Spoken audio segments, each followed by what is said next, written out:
Welcome to the Story Tinker podcast, a place for in-depth analysis of stories, mainly from Webtoon. Co-hosted by sharp, witty, and dare I say, thirsty fans, we dive deep in every episode, analyzing character struggles, relationship development, and of course, theories. We also interview people working in creative industries. You can follow the Story Tinker on YouTube, podcast platforms, and social media.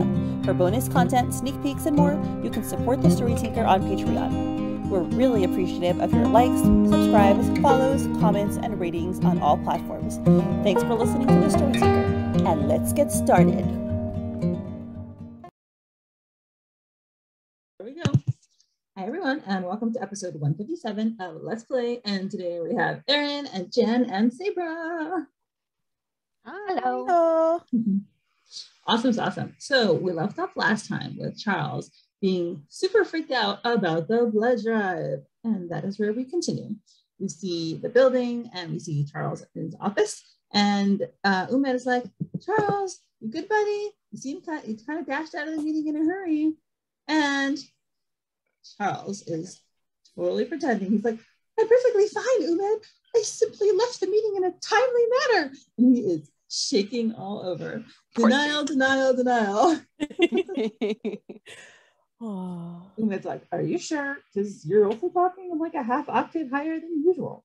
And now _𝗏𝗏𝗀𝗏 does something really brilliant with visualization. It's like, oh, this is so good. Right? Don't be ridiculous. It goes from like a total octave lower, right? It's not so more. I don't know exactly how much octave is. I love the visual. I'm a musical person, so that's just, the staffs are brilliant. And those totally made it go that way in my head too. Exactly, when I was reading it, the voice in my head was brilliant. Don't be ridiculous. Exactly. Yes, it was a great way to visually indicate it. Oh, so good. Oh, I love it. I really love the fact that _𝗏𝗏𝗀𝗏 has shown us how much anxiety he's going through right now. I really think it's awesome how similar he and Samara actually are. I kind of had this inkling when we saw the very first flashback of his when he was kind of nerdy, coming home from work into his house. I'm like, I bet they have a lot more in common than we think. And his anxiety is very reminiscent of the episode way back when she was having that panic attack from the idea of speaking to people she doesn't know professionally. And it kind of makes me realize why he was so good at helping calm her down. Yeah, like the shaking, the sweating. I mean, you can see in that and panel how he notices these things. He notices it because he experiences it too. Yeah, so he puts up a better mask because he's probably just been doing it longer. He seems to me like the type of person who's like a closet nerd and totally like puts up that front of like, I have to be this type of person or I'm gonna sink into this hole. Yeah. I kind of want to, I'm kind of trying to visualize what Control's doing right now. Like, what is Control is trying to like grapple with all of these emotions. I can just see Control just going berserk right now. Oh yeah, Control is scrambling. Yeah. Control has anxiety right now. Definitely. My dog just woke up a toy. Hold on, sorry. I have a little robot toy my kids were playing with and they turned it on. Oh no. Yeah, Control is like scrambling and anxiety is just like tapping it on the shoulder in the background, or like sucking on his face, like, you know, anxiety would sometimes I could just see that. Oh god. Oh, that's tough. Guys. This is like Samara's panic attack on steroids right here. Yeah. Yeah. Do you guys really relate to this? Like, have anyone experienced something like this? I've had one panic attack in my life that I can recall. I've never had a panic attack before, except this one instance. And it was the weirdest experience of my life. I couldn't control it. I just saw something that made me break and I hid under a table, and I was in college at the time. I hid under a table and started to cry and just shake. And looking back on it now, I'm like, why did that affect? I mean, it was not fun, but why did it affect me so much? So yeah. I've having that happen that, regularly. That like your stomach bottoms out feeling and like that kind of cold sweat panic pass over, but it usually passes pretty quickly. I don't think I've ever had a true panic attack. I have panic attacks. They are not fun. And they basically, I have what's called anxiety-induced asthma from them because I hyperventilate till I can't Sabra, breathe. Right? Yeah. But like the way he's panicking is totally different than the way I panic. So I definitely saw a difference there because he's a runner. Mm-hmm. Yeah. He's a run and hide. As we see here. Myself from the situation as quickly as possible. Yeah, that's GTFO now before it gets worse. So that's his plan. He's like, how could I be so foolish? I meant to call in sick today, but I was distracted by Samara. So yeah, he was planning on avoiding it, which is hilarious. I can't see, it's just so not different than what all of us have seen with Charles. He's like always in control, like, responsible, and like he's the manager, and he's like always, puts work first. And now he's like, oh, he was totally gonna lie his pants out. But I think it's something like that because I had a slightly similar situation happen. I was at the beach with some friends and we were out clamming, and I stepped on something in the water and I noped right out. I don't like, I specifically don't like the oceans because there are things in it. So yeah, I was just like, nope. And I hightailed it back to the car. I was like, I'm done. I'm out. Peace out. And my friends were shocked. They were like, I didn't know you didn't, like, I never saw this side of you in the like 6 or 7 years. You're a closet phobe as well. Just like Charles, right? And again, I stepped on something. It was that stomach bottom out. Like my whole body was just like, nope. Hackles were up, and I was just like, I will meet you at the car. I will drive us all home when you're ready. Just come and find me. You know where we parked. But hey, at least he can keep his head while he's in this. Like, just not his octave down, right? Yeah. Oh god. Yeah, he's definitely doing some thinking. He's like, and what is this? Leave the charge to Tosh. There's no way Samuel could be on to me. Has he noticed I've missed every blood drive since I started working here? He's like conspiracy theorizing here. It's probably because I'm acting in his locum while he's away. He's like, actually, it's not too late to claim I'm ill. I'm willing to say I have explosive diarrhea that gets me out of giving blood. It can explain why I had to dash from the meeting. Okay, that's a level. That is a like level of commitment. Desperation. Yes, he is. This, man, I have to admit, this is kind of a surprising thing for him because he's a fencer. Does he not deal with blood on a regular basis? I don't think it's the blood. I think it's the needles. The needles. It's a giant needle. It's different. Okay. It is different. I've been told it's different. Okay. My husband is fine with swords, but not needles. So yeah, I've got a story for when we get there later. No, you're probably right because my older brother, he hates needles. He has a big phobia of needles. Not this bad, but you're right. He doesn't have a thing with blood. He's not afraid of blood. He's afraid of needles. So that makes sense. Yeah. But explosive diarrhea, Charles, really? Oh, I know, this poor guy. He's like, he went from like dignified, and it's also so different from our image of him because he's always so dignified. I mean, the man's like wearing a 3-piece suit right now or whatever, 2-piece. And like, but he's just willing to go like do anything to get out of it. I really think this is so cool. Her writing, Mangi's writing is really incredible because she totally did this on purpose. When she first introduced us to Charles, she drew him like the villain. She drew him the way Mr. Young sees him, so we would see him that way.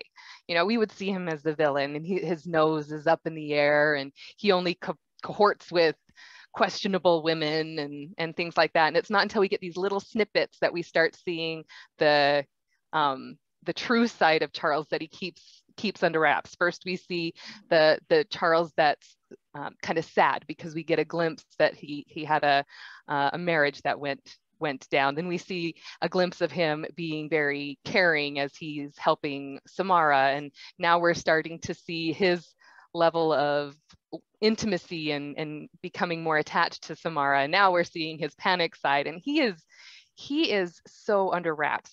Control had so much work to do trying to keep him stoic the way we see him when we first read it. I mean, you go back and read the beginning of Let's Play, and I don't recognize Charles at all. It's like, that's just not who he is, because we've seen so much now. And we're seeing him start to come undone, and you're seeing like his hair start to come unplastered. And it's just like, you're starting to see him fray at the edges a little bit. And it's like, I mean, I would say that most of us probably prefer messy hair Charles anyway, but I think I would prefer slicked back to Charles if I could do the messing. Right? Yeah.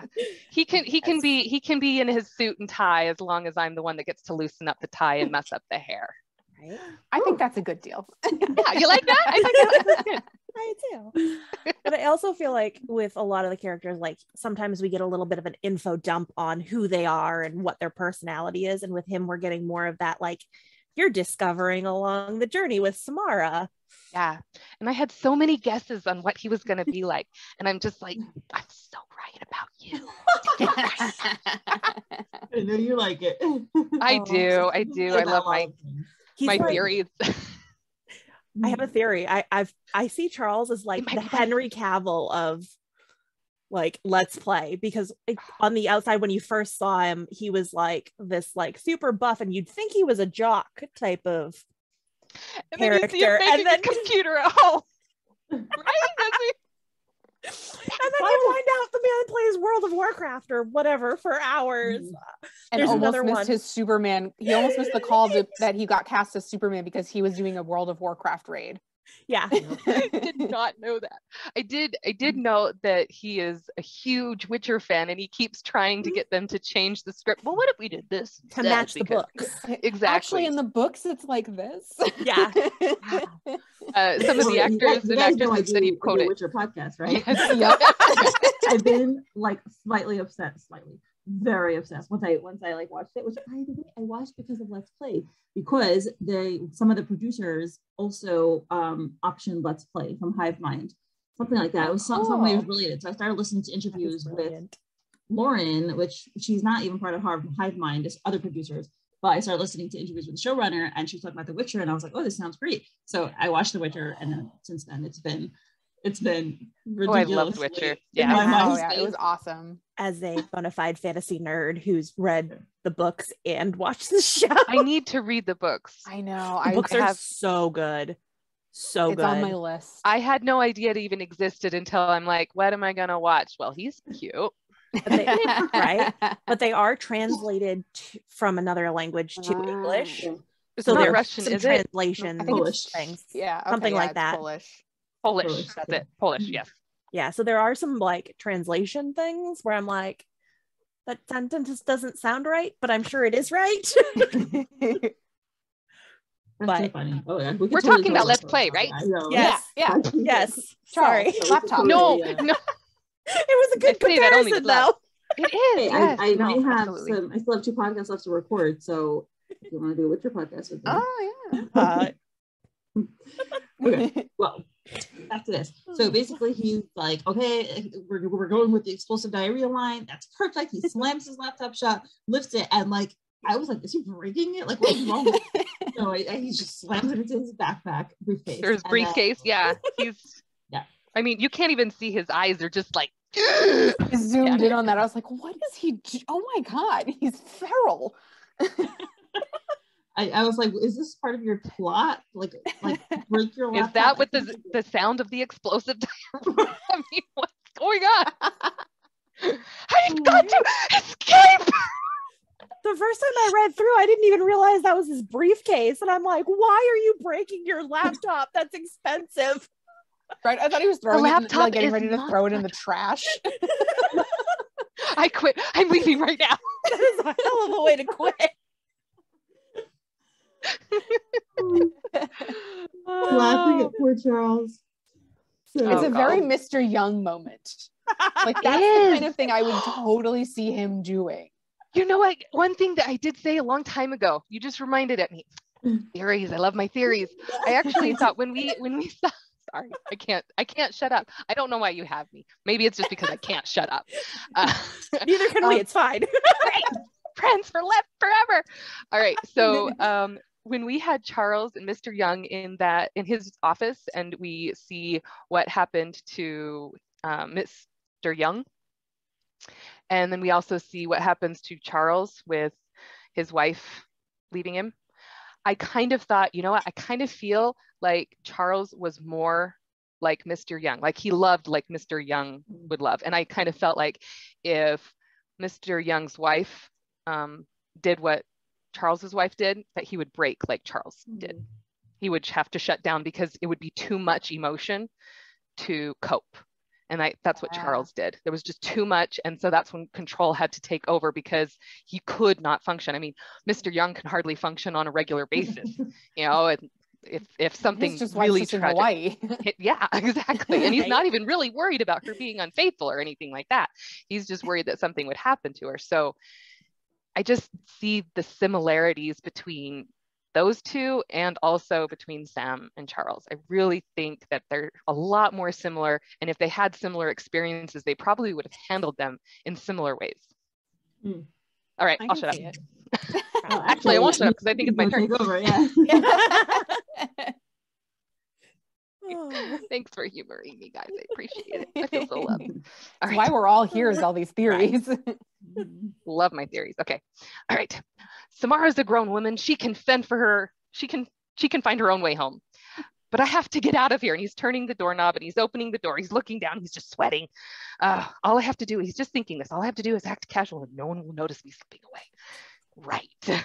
He literally runs into Samara and he's just frozen in place. You can hear the tires screech in his brain. Oh damn, she's right there. Look. And she's startled too. Big eyes, like startled. He must have been really stealthy. You'd probably just open the door and go right in front of her face. He just appeared out of nowhere. Oh my gosh. Okay. This happens to us all the time at the studio Jen and I work at, like, because we'll be coming in and out with laundry and sheets. Like someone's coming out with the sheets that they're putting in the laundry. Someone's getting ready to leave with a fresh set of sheets, and like we'll go to open the door to the break room where everything is, and so, like at least once a shift you will like startle somebody because the door will open as you go to reach for it, and you're like, I love it. The best part is when you accidentally hit somebody with the door. Oh boy, they've done that. That reminds me of when Sam met Marshall. Remember, he runs into her poop. Yep. Yeah, sorry. All right. So again, we see that musical staff. So we know, Samara, Miss Young, can I help you? And oh my gosh, the look of pure panic on his face. Oh my goodness. It's just, yeah, great. Distress. Yes, radiating from every pore. And how funny is it to see the roles reverse? Because we've got Samara, who's calm and collected. She does have like one little sweat drop because she is nervous about the blood drive as well. But whoa. I feel like she's always nervous when she talks to him a little bit because she's like, what if I say the wrong thing? Yeah, I really honestly cannot wait to see how they interact with each other after this whole thing is over and done with. Like, because now she won't see him up on this pedestal of someone always cool and collected and always in control. He's shutting down again. Yep, he's shutting down. She will be able to see what's really hiding under the surface, and he won't be able to take this back. He can't take this back. He cannot unsee this. And this look on her face, you know, yeah, she's definitely like something's not right here with him. Like he's got the vibe that he's giving off is not a Charles vibe. She has never seen him like this. Yes, yeah. She was drunk the last time he was this scared. When he was, you youngs and your sense of intuition, he's running out of the pub. Yep, grabbing his speech bubbles out of the air. Oh, that was awesome. I love that episode. That was another good one. Oh. Yeah, but I think that's the only time we've seen him pretty scared. Not this scared. This is definitely more scared. All right. Actually, Charles, I came to check on you. You left quickly from the meeting and I was worried something was wrong. Are you all right? I'm perfectly fine. You need not concern yourself. He's not even looking at her in the eye. Well, that's when people lie a lot of the time. That's what they do. They look down and to the side. I'm Yeah, like, and I don't think he likes to lie. left. Whoa, you changed. Okay. Well, because I think there was some like study that like people instinctively look to the left when they lie. Well, because they're using their imagination to try to think of what they're actually going to be saying, as opposed to looking into the other side of the brain, which is your actual memories. And I definitely just did the like, he's looking down and to the left, because I'm like, I'm reorienting myself to the way he's looking. I'm like, he's looking to the left, he's lying. Yes, exactly. All right, so now Samara's getting a little nervous too. She's not quite looking him in the eye as well. Oh, okay. In that case, would you be willing to go to the blood drive with me? I'm pretty nervous, as I've never been able to donate before. Oh, poor Samara. She's nervous. She's a little nervous. And poor Charles feels like he has to be the calm one, the collected one, but he is dying. It's literally dying here. I mean, we see a trickle of blood coming down. His eyes are all blacked out. Oh my gosh. Can you imagine the role that he's trying? The little tiny text that says literally dying. Literally dying. I totally missed that the first time. I was actually wondering, Mindy, is this why you brought up the what Americans use in your post? I'm literally, you remember that? And how they use the word literal. It was related to actually The Witcher. Someone posted a Witcher review. Like, I was just thinking of that one. Like, I would literally die for her. Like, no, you would not literally die for her. Like I would. Yeah. All right. Okay. Let's see. So I'm just looking at him. I've got to think of what he's thinking about right now, because he's got this image that he has been trying to hold on to since he started working at Young Technologies. This is why I've been so frustrated with Sam and his relationship, because she doesn't see how she affects him. She just imagines it or something like that. She's like, he is saying that I'm cute or I'm attractive, but he's not really into me. This is ridiculous. He wouldn't be into me. But it's because she's got him on this like pedestal that she's artificially put him up so high, but he's definitely been doing it to himself. That's where he kind of wants people to be standoffish to him, I think, because he doesn't want to get too close to anybody. I think Umed is probably his closest friend, and even Umed doesn't really, it's not like they hang out on a regular basis. But I also think she hasn't been exposed to a lot of interactions with men other than family, because she seems to be very sheltered. Even in college, she didn't seem like, when they showed her in college, she didn't go to like parties and stuff and interact with other people.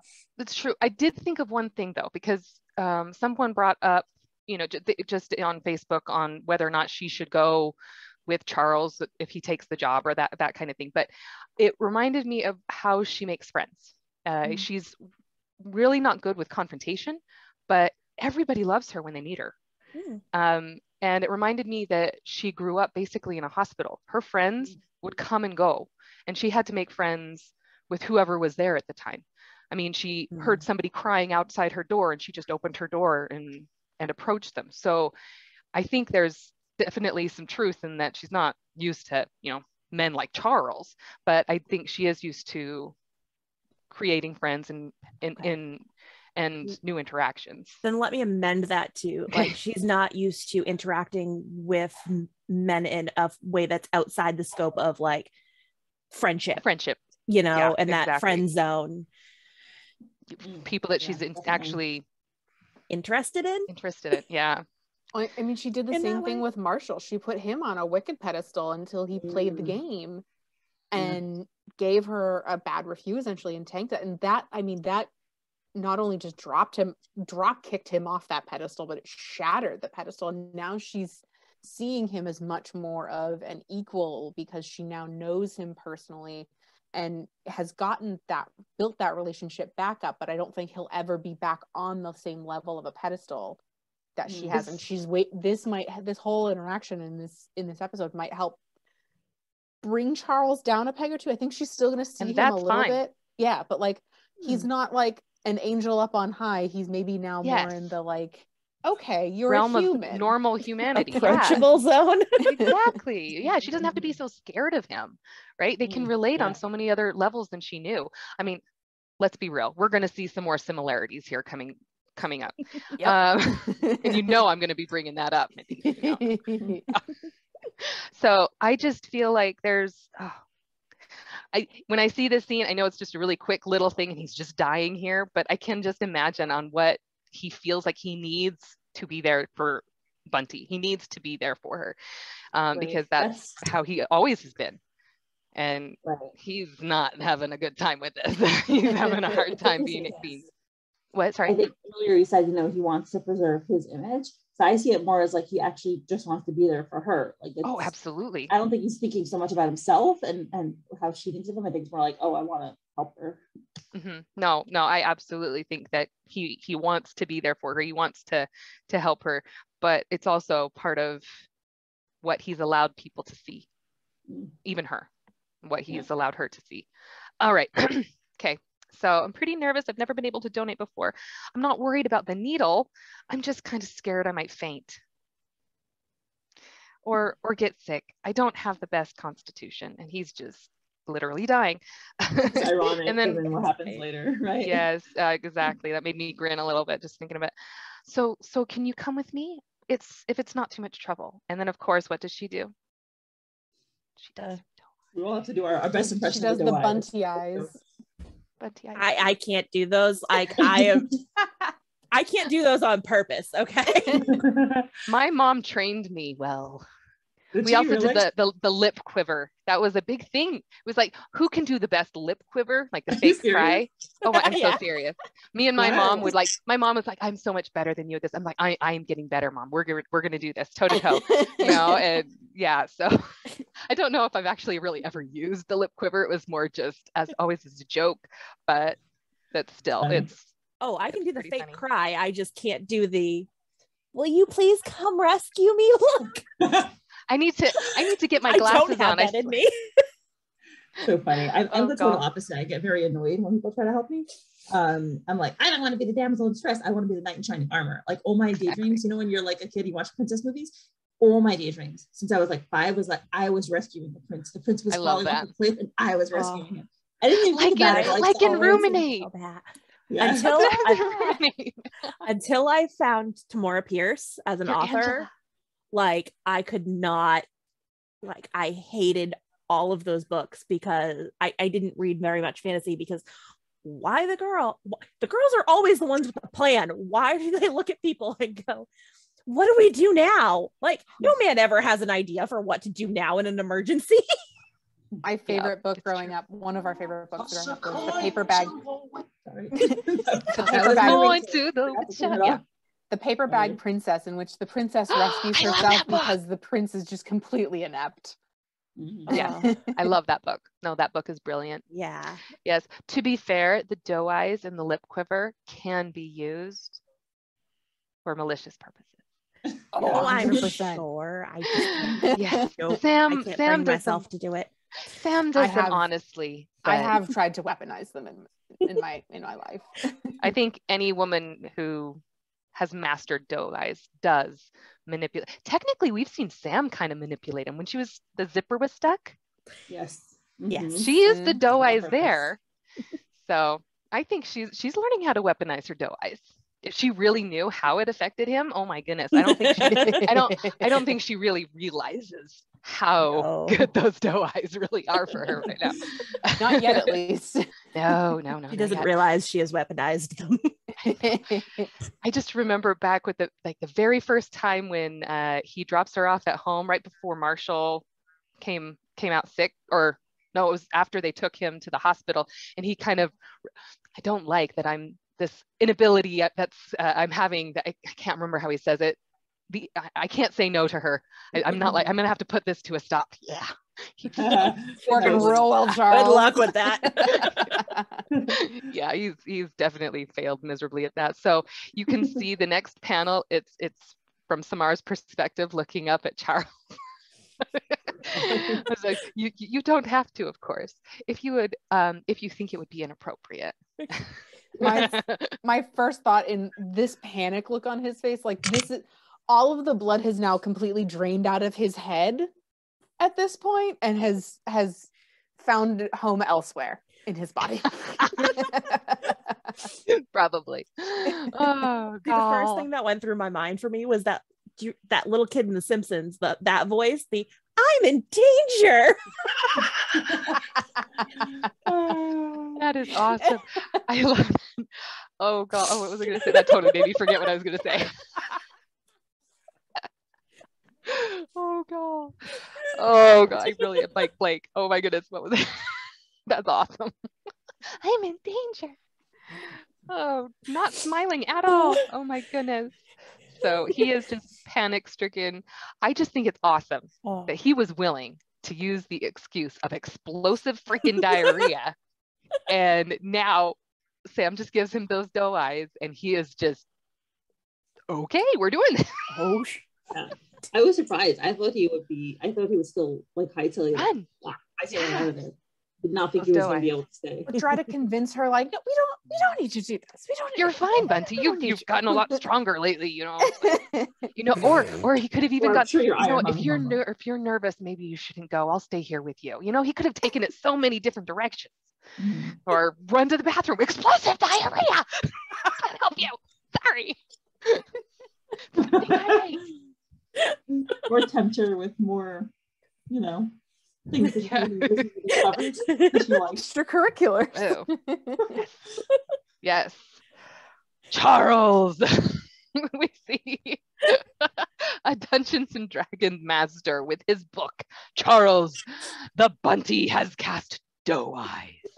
Roll a willpower save or succumb to her spell. Awesome. We are seeing that was fantastic. Career off right now. I'll let you know if I get contacted for my Dungeons and Dragons master voice. Oh my goodness. I love this. So then we see Charles sweating at the Dungeons and Dragons table with the dice in his hand. Do I have to? Yes. Doesn't even have a chance to finish.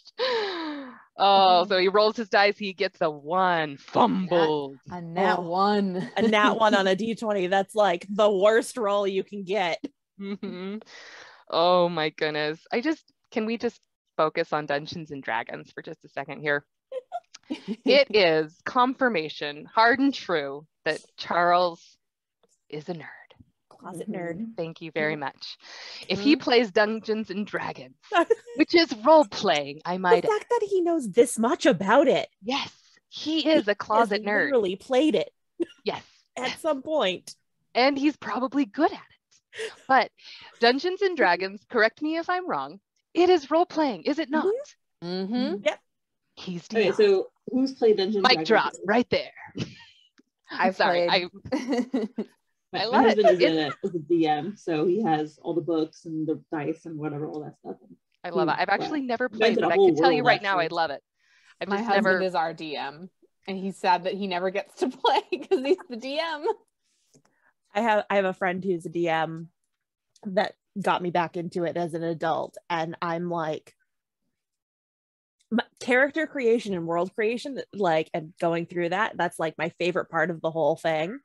So like him and I will bounce story ideas back, and I'm like, oh my gosh, I just thought of this thing and you should totally use it at some point. And he's like, oh, we're getting ahead of ourselves. We haven't finished. I want to write that down, but slow your roll. I think most of my Dungeons and Dragons knowledge comes from watching Big Bang Theory, to be honest. Right.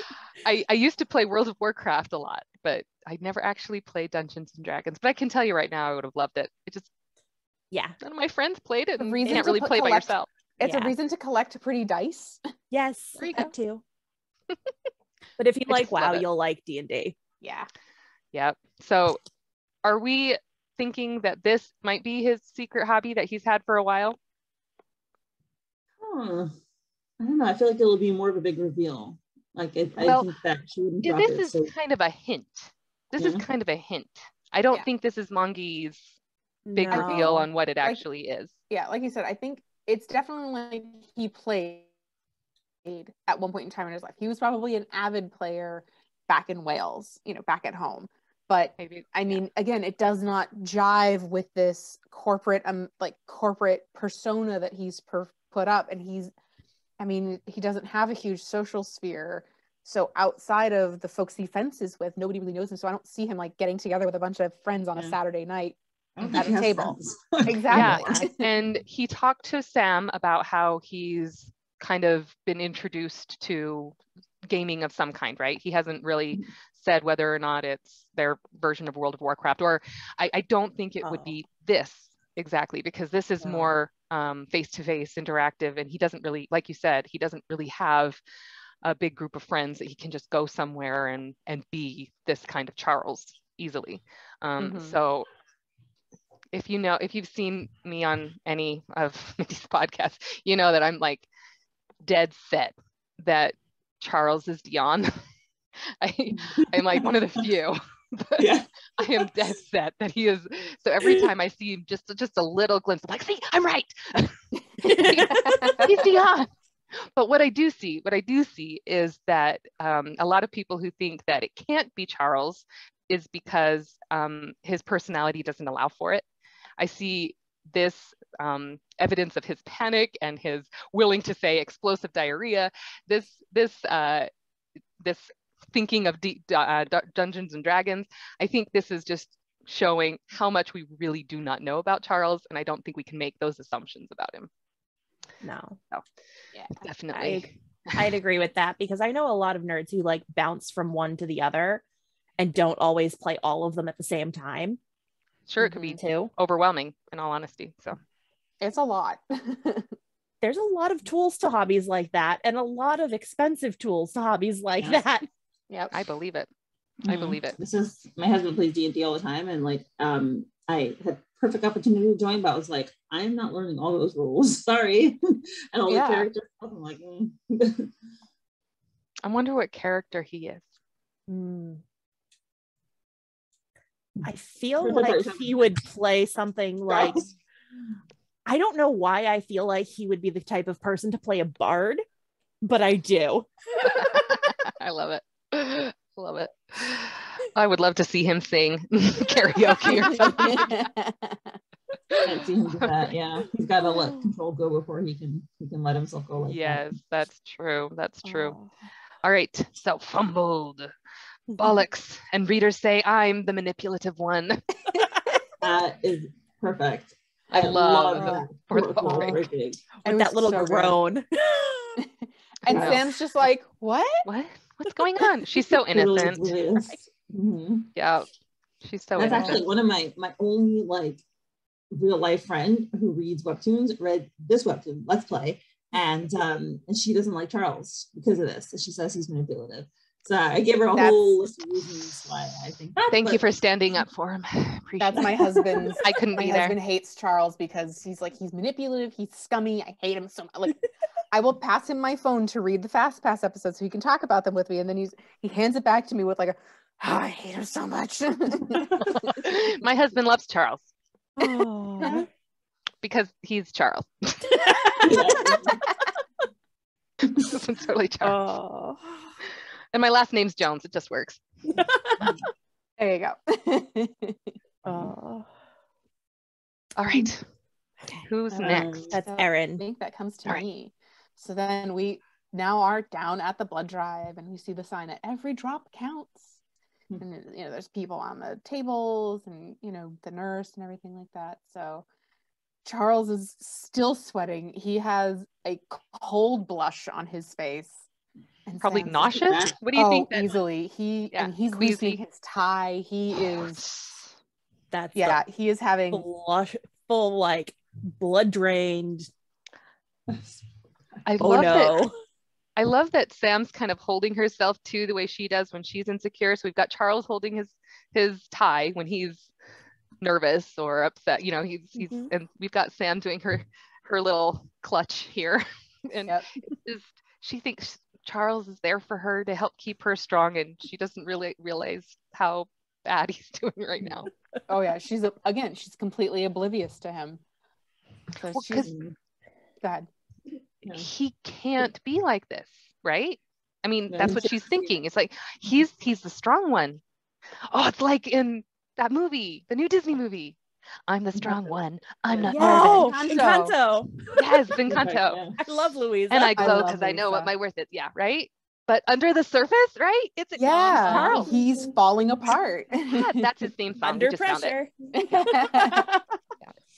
So she says, it looks like they've already started. I wonder what we do next. Because again, she's never been to a blood drive before. She's never been able to donate. But she's also really bad at reading social cues. So she's like, here we are. Tell me what to do. When obviously he's like, protect me, please. And I'm in danger. So then we have the nurse. She says, hello, miss. Are you here for the blood drive? Yes, we are. She looks like such a sweet nurse type, right? I know. It was one of the Kickstarters. I love it when she does this. Yeah. Mongi does this. Yeah. She said, great, let's get started with the screening process. And, there's the blood pressure cuff. And then we get I'm very sorry, miss, but I just tested your iron and it seems your levels are too low to give blood. And it's our policy that you need to be above 12.5, which I have to say, I haven't been able to donate blood terribly often, but like that finger prick for the iron test, that I think is what hurts the most of when you're donating blood. Yeah. Like it's ridiculous. My iron always comes in just below that mark too.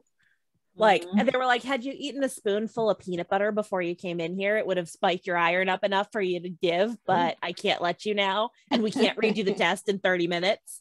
Yeah. I kind of wonder if it's because of them having sex that morning. I don't know. Would that affect her iron level? If she's more, if her health level is kind of low, if that would have kind of worn her out more and maybe make her iron levels lower. I don't know.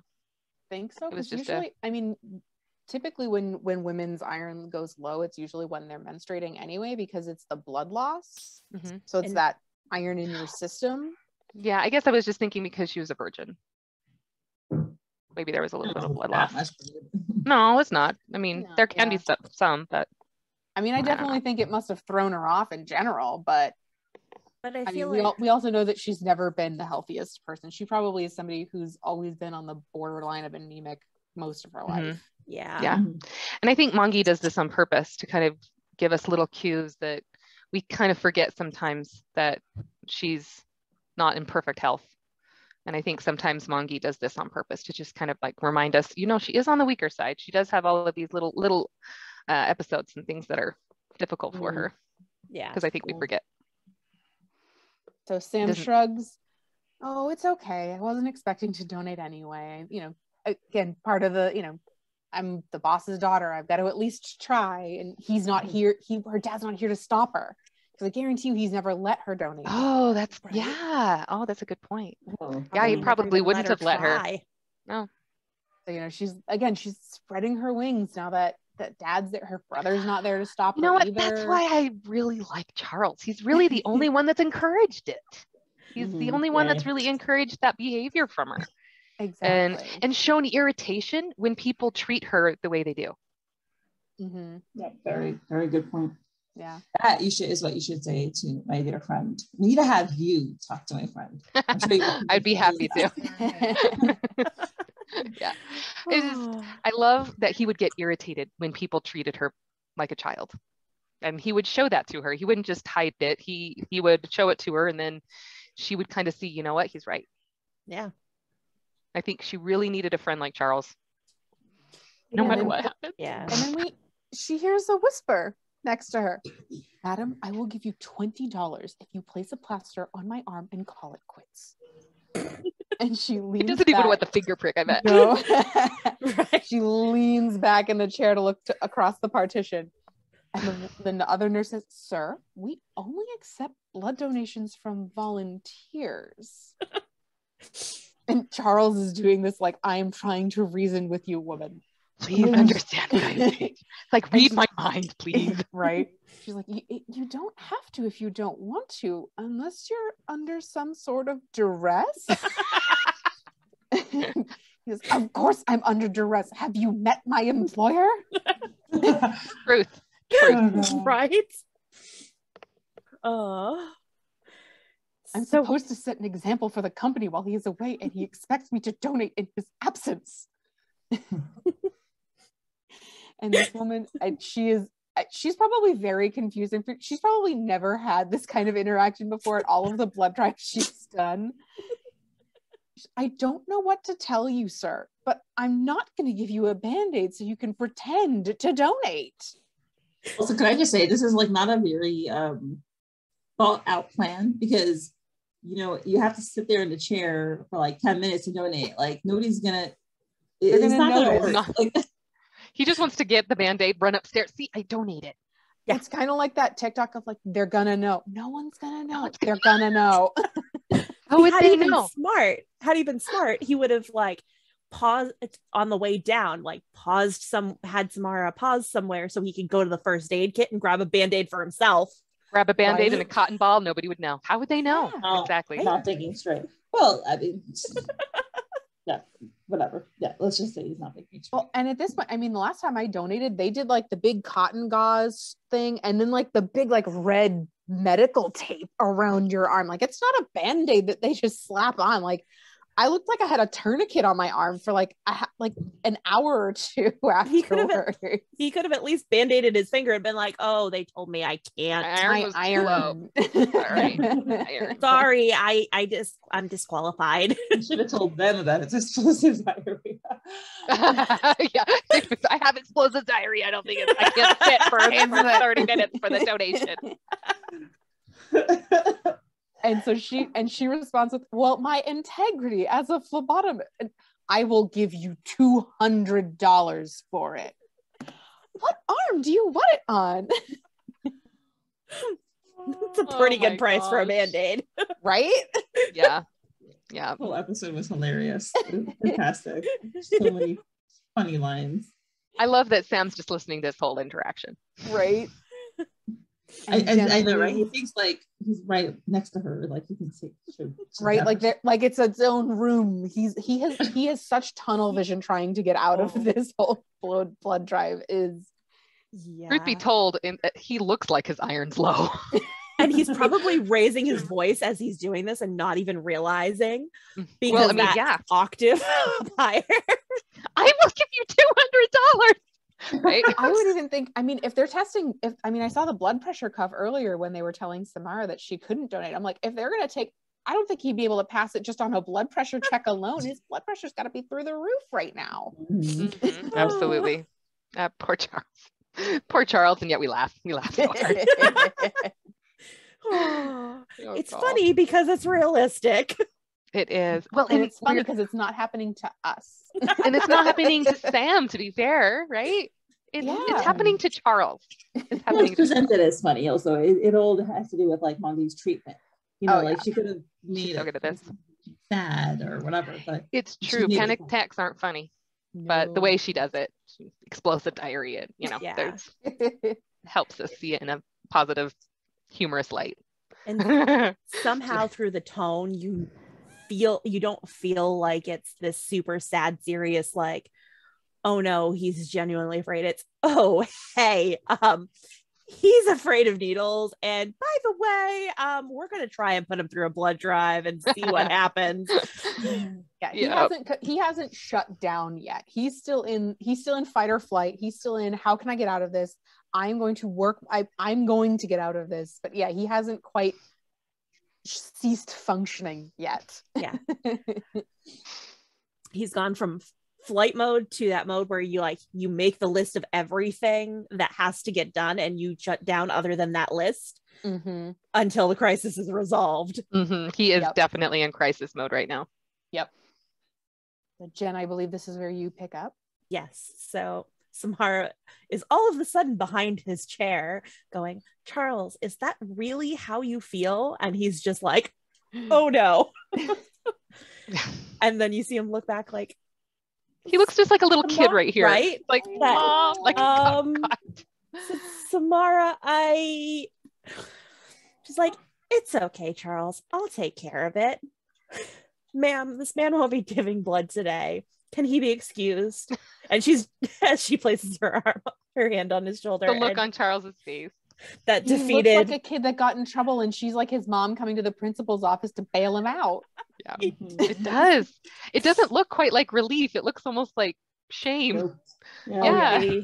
Oh, that's Poor thing. I got caught. I think it's also like the role reversal. I think now is the first time that he's realizing I'm not I think before it wasn't like he didn't think about his image, but now I think it is like he's, like you said, ashamed to think of his weakness and to show Sam his weakness and to not always be the confident one with her. Well, he's always been the one to help her through her anxieties and struggles. And now this is the first time where she's the one helping him in the exact same type of situation. Well, and she's dealing with it. Like she doesn't even hesitate. She's like, nope, I got you. I will take care of this. And I'm sure this isn't even just necessarily, I will take care of this in this immediate moment. This is, I will speak to my father when he gets home. Like, do not worry. This is never going to blow this won't back be an on issue you again. in any way. Yeah. But I also kind of feel, sorry. Go ahead.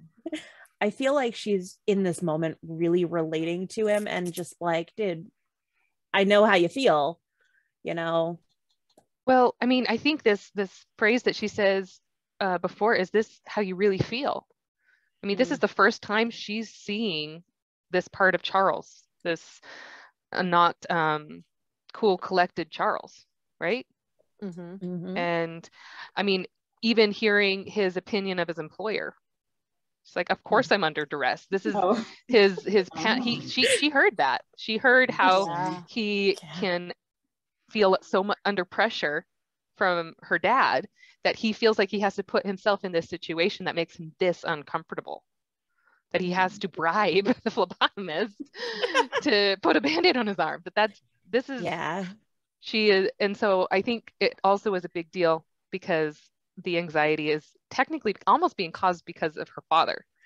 If he didn't have this, take charge command from his employer, then. But she's also kind of realizing that she put him in this situation without realizing it, that he's uncomfortable with. And it's, I almost get this vibe of, oh crap, I'm sorry, I didn't mean to do this to you. Yeah, I didn't know that this was as big of an issue for you. And here I am asking you to essentially confront one of your biggest fears. Can we just point out how sweet it was, really, that he held her hand at the hospital when she was getting poked? If it was this bad, that was a bigger deal than we really took it for, I guess, because it's bad. This is bad. Yeah. So, and I love how Sam. Sorry. Go ahead. No, go ahead, Mindy. I love how Sam becomes assertive. Like the last time we saw her get assertive was when she was, standing up for Lucy, or when she also did the same thing for Charles, like on the phone with the customer. So, suddenly she goes from being shy and reserved and non-confrontational to being able to stand up for people that she cares about, which is fantastic to see. Love it. Yeah. And then that redheaded nurse, again, volunteers. Like, you're not going to tie him down. And that's how I read that. This is going to be a blood drive story that she tells for years. Oh, yeah. And I didn't get my $200. Right. Oh, and Sam's just like, you see her arm shaking a little bit, but she's like, come on, let's get you out of here. Like, now I don't know. I thought it was more like a rub, like she's rubbing his shoulder, like let's get you out of here, as opposed to like she's nervously shaking. I mean, I feel like she shakes a lot, so I just took it as shaking. And you could be right, but I kind of took it as I see her as confident and calm right now. Yeah, she's already decided she's not. Yeah. No, I stand corrected. Now I can see it. Now that you've pointed it out, and I'm like, well, I'm like, and in Charles's panic, like the panic lines that Mongie draws are much more like wibbly wobbly, hash marks in it and everything. Yeah, it's just very much more animated. And you can tell that they're whispering here, like, because they've got those dotted lines around all the bubbles. And then they're walking out and he's like, Samara, and she's like, we can talk about it later. Like, you don't have to admit this here. Yeah, well, I mean, he's got this like sweat mark. You can tell that looks like he's calming down a little bit because the threat is leaving, but he's still got this trepidation of what the conversation is going to be like when he has to actually come clean about his fear and his anxiety. Yeah. And then we get to the next panel and they both just look up surprised and jump when they hear, "Hey, you two." Gotta love it. And it's Umed laying on the blood drive table talking to them, and he's like, "Why don't you pop a squat and get tapped?" Like, am I missing some lingo here? So just have a seat. It's like saying have a seat. It's like and a get tapped for it. Get the needle in. Yeah. And then he goes, "Free steak meal if you do." And I feel like he's like missing finger guns here. Yeah. Like one hand's holding the ball that they tell you have to keep squeezing to make sure that everything's flowing. But yeah, like he's like one step away from like, "Hey." Yeah. Also, this is pretty like, they get a free steak meal. Like that's every blood drive I've been to has been like donuts or something, you know? Well, this right. free steak meal is that's from Mr. Young. the company. Right. Yeah.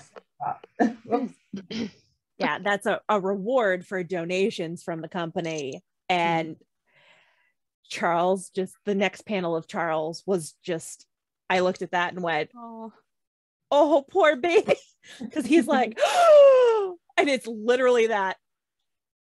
Yeah. His soul leaving his body. Oh dear. I didn't think he could get any paler. Right. Or eyes get wider. Like, or sweatier. Oh, he is probably so clammy right now. And then all you see is like, this is what Charles is seeing and focusing in on. And it's Umed's arm with the thing in it. And you hear the thump, like his heartbeat starting to like race. And then it zooms in and it focuses in on that needle in his arm. The thump. Which, to be fair, that part is always covered. They don't just leave it like that when you get your blood drawn.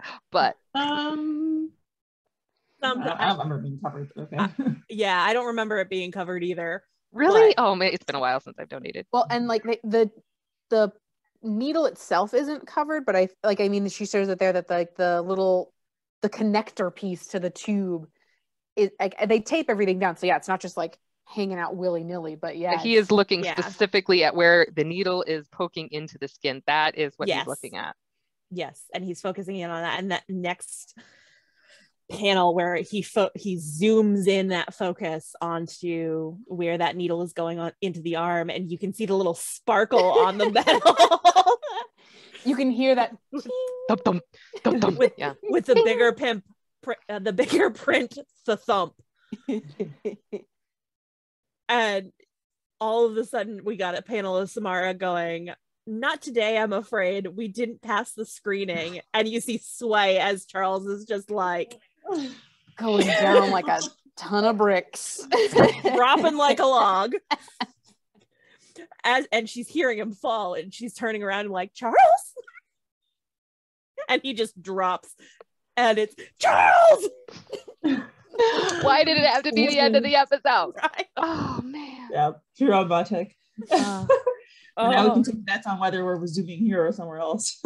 I know, right? Right. Oh my goodness. So the thing, this whole experience with Charles though, so my mom has this, it's called vasovagal syncope.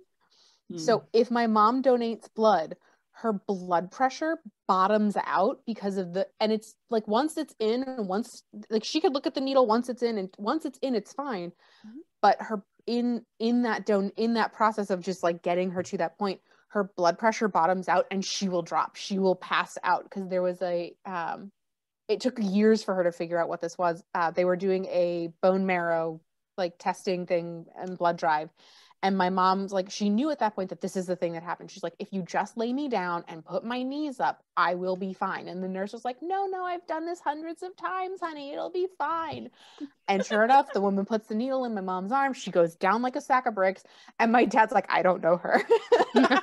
But yeah, once my mom found out what it was, it's like, she's like, and now she knows this is all she has to do to take care of it. I mean, like, she doesn't have the same, she doesn't like needles, to be fair, but like, she doesn't, and so she's probably not, like, this probably wouldn't solve all of Charles's problems, but like that right there, I'm like, his blood pressure bottomed out, he has gone down, he has passed out, he's just, this is it.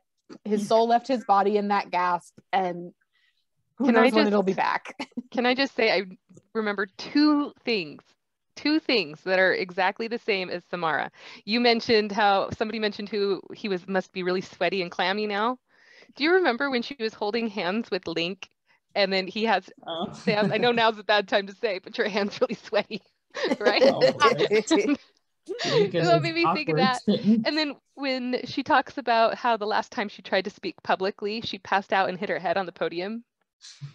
I'm just like, they really do. It's different things that cause it, but really they have the exact same experiences. He doesn't have asthma and he doesn't hyperventilate, but man, he might have been close to when he was in his office. Like he might have been like on the verge of hyperventilating, trying to get out of that. Yeah. Oh my goodness. But that vasovagal the vasovagal syncope. I'm like, why can't I get out that last word? Vasovagal syncope. It can be associated with fear and anxiety because it brings your blood pressure up, and then all of a sudden it's like drops. And a lot of people actually will do that with fear of blood or needles. It's actually a very common response for people who have a severe phobia for those things. It's a medical diagnosis. It is. I wanted to say, I love how Sam said that we didn't pass the screening. Yes. You know, she didn't have to mention. Yeah, she didn't mention his fear or anything. She took care of it, like you said. She was just going to handle it. We didn't pass the screening. Nope. Yep. And Umed probably would have been like, yeah, no worries. Maybe next time. Yep. Yeah. And that's totally something that he could have said to her dad too, is like, oh, you know, Samara and I went down and neither of us passed the screening. Unfortunately, him passing out, that's going to be a little harder to pass off as. In front of everyone. Luckily, it's probably just in front of Umed, and hopefully he's more of his friend. I'm like, not necessarily. I mean, if his iron levels are low, right? His blood pressure's high, right? Yeah, blood pressure's high, iron levels are low. Not a good candidate. He obviously had a blood pressure problem. Right. Yeah, exactly. This is why I didn't pass the screening. Sorry, Mr. Young. I know. Oh, poor guy. Now I am really curious, like you said, to see like how is the relationship going to, you know, are they going to have a sit down, and you know, is Charles going to be vulnerable with Sam and finally open up about his fears instead of Sam always opening up about hers? Yeah, and is Sam going to see him more on her level as opposed to somebody who's so much more above her? I don't feel like Charles tries to make himself that way with her.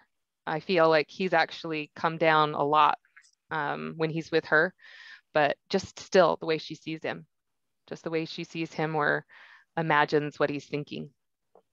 I just want to know if she'll kind of humanize him a little bit more. I hope so. Same, but where he passed out, I'm also thinking like, are they going to send him to the hospital? Like, she knows hospitals pretty well, and I feel like that's going to be a huge way for her to be able to support him if he did.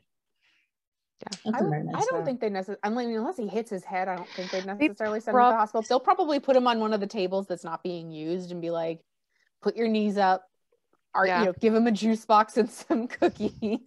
They'll treat him like everybody else. Like drinking out of a little apple juice cup. I just feel like I really don't know where Mongi's going to take this story, but what a really cool kind of bonding experience that Sam and Charles can have right now before the storm, because we know the storm's coming. We know that something shady's going down with Mr. Lawson, and we have, you know, Mr. Young knows that they've been canoodling and he is not happy about it. We have the job offer. There's a lot up in the air right now, Mhm. and we don't really know where this is going to go. But I'm really happy we got this moment. While it was really stressful for Charles, I think it'll turn out to be kind of a special. Yeah, like you said, a good bonding moment. Yeah. Yeah. Yeah, he has to be real. I mean, he's been needing to be vulnerable for a long time. So, yeah, and we've seen moments. We've seen moments where he can be vulnerable, where he's starting to be a little bit more vulnerable. But you're right. He just, where he's trying to open up, like when she's asking him questions and he's trying to answer them as honestly as he can. He hasn't been as honest with himself at the effect that his ex-wife has taken on him, but I think he's tried to be a little bit more open with her in some respects. I mean, or that conversation that they had when he was talking to her about him starting a new world of playing games. You know, he tries to open up to her in ways that he doesn't open up to other people. But you're right, there's so much under that surface we haven't even tapped into yet. So, but relating to what you were saying, like I feel like also this is the first relationship that he's had in a while that hasn't been kind of contractual in nature. Yeah, and it's like they tried to make it contractual, but it's not. This is totally not the same type of thing. Yeah, I think he tried to make it go that way in the beginning and then realized like that's not how, like I don't want that with this person. He can't be that. Kind of basically I jumped think he's off still in the end. process of admitting that to himself. Like he said it to her, he said it to her in that car, you know, whether it was the other day or this morning, like this isn't a relationship, like we can continue to explore each other, but like it's not, we're not a thing, we're not going steady kind of a thing.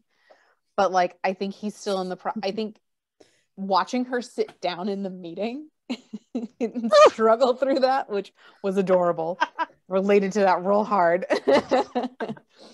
But yeah, I think he's still in the process of admitting to himself that it's not gonna just be let's have fun together, let's learn together, like this is a learning experience for you. I think he's still in the process of admitting to himself that she's more than just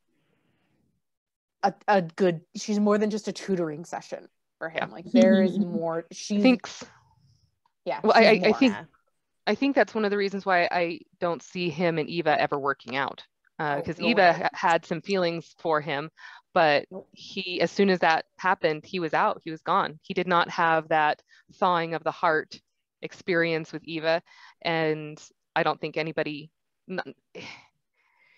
It had to be somebody special to be able to get him to open up like that. And he was not prepared for it at all. He did not think it was actually happening. But the funny thing is even before they started this contractual agreement, he was already breaking his rules with Sam. He was already becoming more attached when he said, you make me hope, you make me vulnerable, you make me question, he had already broken all of his rules that he had set in place before he even said them to Sam. And why he's just trying to hold on to that control that he had. Chain. Yes, he's just trying to hold on to that because that's what helped him cope through all of this pain that he'd been suffering for so long. That was the only thing that was keeping him going.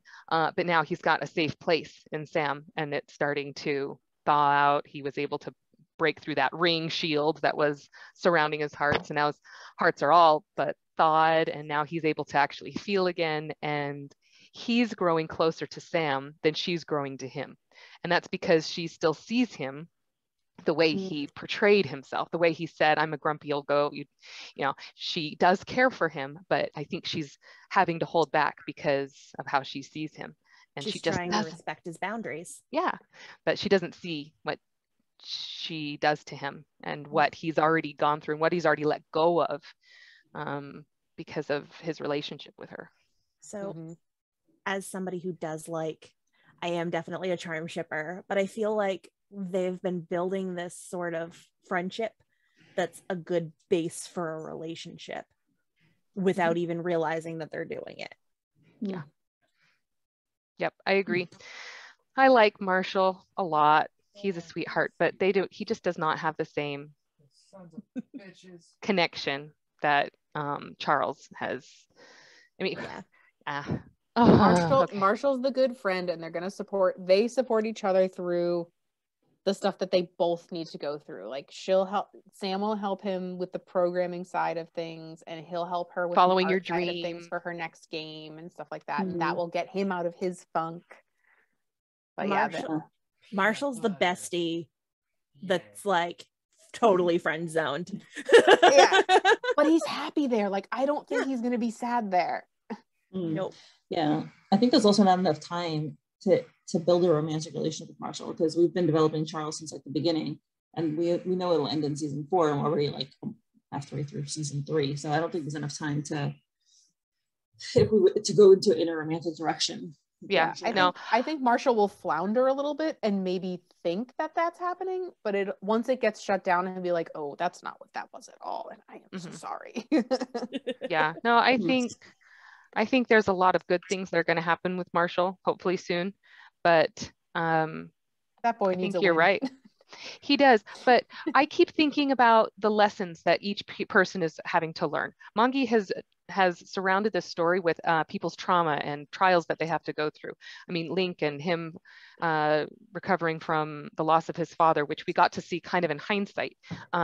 Marshall having this taco heart, where he's caring so much for everybody else, but not for himself. In all honesty, I kind of feel like, how we sometimes have those endings where somebody just needs to be okay alone, right? I don't think that's Sam in this case. She's fine alone. No. She's been alone most of her life. Marshall is the one that needs to be okay within his own skin. Yeah. He's the self-love. I mean, I would love for him to get with Monica again, but who knows what's going to happen in that arena. They probably aren't as a good fit. I mean, kids are important, I'm going to say. After the last episode, I was like, my heart broke, because I was like, oh. Yeah. But it made me understand, they really did need the separation, and maybe they'll just be able to be really, really, really good friends. And I just feel like if anybody needs to learn this lesson of being okay alone, it's Marshall / Ben. I don't even know what to call him anymore. and based on his interactions with Sam's friends, like, I definitely think like he might end up being that person that just brings their group fully together. Yeah. Which is a good thing, and it's a good place for him to be, where he can learn to be himself and be happy and not have to find fulfillment within a relationship, right? So we get that lesson, we learn that lesson, and that's great. But that's not the lesson that Charles needs to learn. That's not the lesson that Sam needs to learn.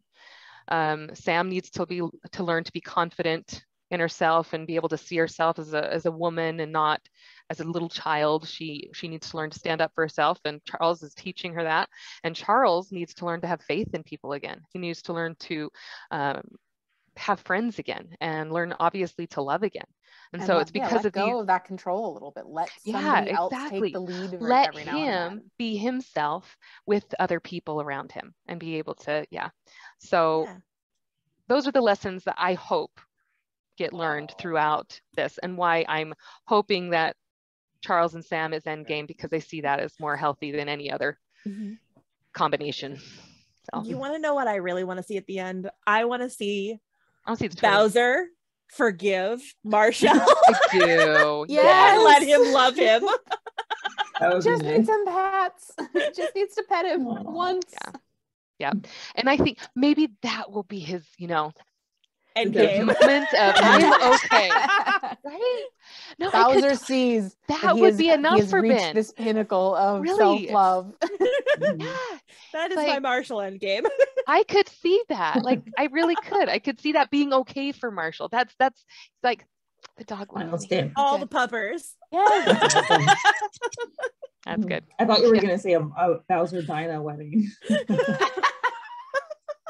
No, Bowser's true love is Princess Peach. Princess Peach, yep. He's already got his true love. Or Plum. Yes. Princess Plum. Princess Plum. Yep. That's a good trivia question.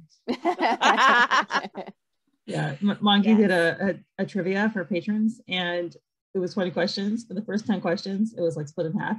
I was number 1, and I was like really scoring very well. And I was like, yeah, this is awesome. No. The next 10 questions, I literally got half of them wrong. And I was like, okay, oh, no. God is telling me to be more humble. I love it. I love it. Yes. So, well, this definitely was bonus content. Yeah. Okay. Thank you so much to my current patrons: Susie, Lady Libris, Lily, Jenny, Haley, Molly, Veronica, Emily, 𝗵𝗵𝗆𝗆 𝗕cie 𝗂𝗀𝗏 Meg, Anne, Rose, Priya, Alexa, Misty, Laura, Joanne, Patty, Emilda, Esther, I'm Watching You People, Taurus, 𝗵𝗵𝗱𝗄, Marie, Jen, Emily, Jean, Jen, Erin, D.K., Lily, Becca, Stiranda, Christine, Sadie, Kelly, Daniel, Teresa, and Mrs. Castaldo. Your support is truly appreciated.